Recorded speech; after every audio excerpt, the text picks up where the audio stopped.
Hey, this is Heather from the Renaissance English History Podcast, and this is your Tutor Minute for May the 20th. Today, we read about fallout from the execution of Anne Boleyn, which happened yesterday. The Imperial Ambassador Eustace Chapuis wrote this report today.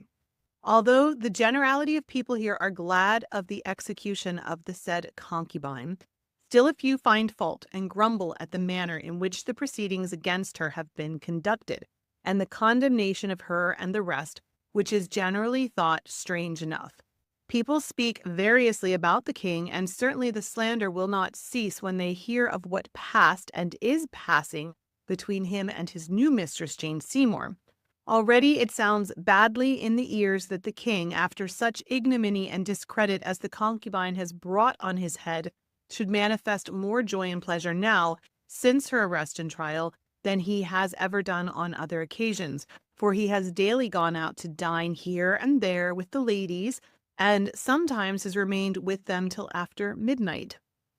I hear that on one occasion, returning by the river to Greenwich, the royal barge was actually filled with minstrels and musicians of his chamber, playing on all sorts of instruments or singing, which state of things was by many a one compared to the joy and pleasure a man feels in getting rid of a thin, old, and vicious hack in the hope of soon getting a fine horse to ride, a very peculiarly agreeable task for this king.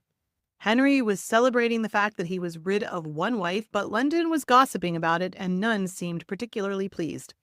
That is your Tutor Minute for today. Remember, you can dive deeper into life in 16th century England through the Renaissance English History Podcast at englandcast.com or this channel right here. Go ahead and hit subscribe and have yourself an amazing day.